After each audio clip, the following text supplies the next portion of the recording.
The first thing people ask you when they hear you've climbed Mount Everest is, did you make it to the top? And when I say no, the conversation usually just ends right there. I spent months living in a tent at 18,000 feet, 20,000 feet, training, acclimating, dreaming, all for this chance to take the final step into the sky. I made it to 28,600 feet, just 400 feet shy of the summit, and then I turned around. My guide, Akpa Sherpa, who I met on Mount Rainier, later became a good friend. He holds the world record for the fastest time up Everest. He told me that if we pushed on that day, we would die. And up there, you don't doubt the mountain, you respect it. We had already passed frozen climbers, dead in the death zone, and their memorials down below, reminders of what Everest demands. I always wondered how I was going to die, and I decided not to find out that day. And we turned back, just feet shy of the highest point in the world. Unattainable for us, but just in view.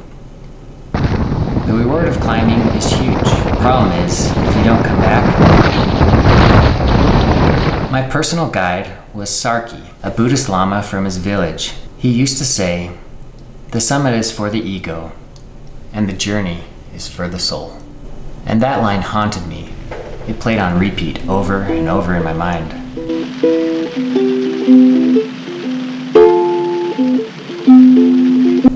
Talking about Mount Everest is sometimes like talking about politics or religion. People have pretty strong views on one side or the other, so I often just don't bring it up. But here I am, bringing it up. The wilderness up there is not crowded. It's not covered in trash like the headlines say. In fact, it didn't even cost me any money. It was donated by Sherpas who wanted to give thanks for some things we had done for them. It's sacred, vast, untouched. The crowds, less than a Saturday at Costco. The mountain, the most beautiful snow-capped giants I've ever seen. And they change you.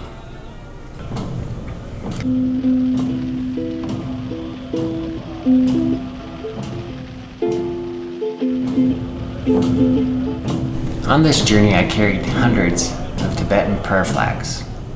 Each flag was dedicated to someone who had fought cancer. About 600 of them were my own patients, names I remembered, stories I shared. As they flap in the wind, there are threads of the flags that break off. Flags represent strength, hope, and well-being. And in the early morning, Sarki and I waited till just the right lunar cycle, just the right sunny day, just the right amount of wind to hang these flags in honor of these people. We hung over 1,000 flags. They tore across Mount Everest, frayed edges snapping like stories we almost forgot, names hanging on.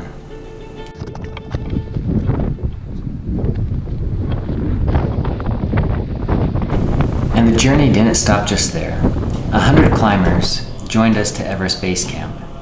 Our climb helped raise enough money to buy a cancer center in Nepal, a new machine. A machine they desperately needed, but never had. Here en route to the base camp of Mount Everest, nearly 100 trekkers are joining us. They have collectively fundraised, which will be donated to a cancer center in Kathmandu, specifically to bring brachytherapy, which is a form of radiation treatment, to that center. And that's truly a life-saving improvement. This part of our journey, it felt like we climbed something far more meaningful than just the peak. Names honored, cancer center with a life-saving machine. Rather than achieving something for yourself, it is like giving something to others. And it is much more fulfilling. And then there was the lesson from Sarki. The friends I climbed with went back and summited Mount Everest the following years, but I didn't. For them, it was a matter of persistence, strength, that pulled them back. But for me, it would have been more of my ego. Eckhart Tolle said, "It's a sense of self that arises when the mind is unobserved, and a mental construct that identifies with thought and emotions. This sense of self can lead to feelings of separation from the present moment, which he says can lead to unhappiness. My climbing partner wrote a book about all of our climbs, and in it he comments about me. The thing he says is my persistence became a bit of an obsession. You name it, I wanted to climb it, rappel it, bag it. Not necessarily experience it, just release everything in life and forget about the world for some moments. But getting to the top was the key to success. Then there was the shift. Mount Everest was the shift. How shall we measure success? It occurs in the privacy of the soul.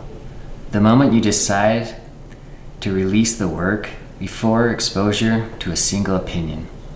Success has nothing to do with variables outside of yourself. The ego was this constant chatter with past and future that prevented me from being in the moment, which Tolle says is essential for peace and fulfillment. I told myself, I'll return when I've lost my ego. But then I realized, if I say I've lost the ego, that's probably the ego talking. So I left those 400 feet untouched. A memento, a lesson. A space where the soul chose silence, like something sacred I didn't understand. A quiet offering from the soul that finally didn't need to prove anything. I would have climbed Everest again, and I would have done it with Sarki. He invited me back the next year and said he would guide me. But the next year, Sarki died on Everest. If I had climbed again, would he have died guiding me? And what is fate? I did this painting right after returning from Everest. It shows Everest as a bit of a bunny hill, with taller, harsher, more treacherous mountains just behind it. Everest wasn't the hardest mountain I faced.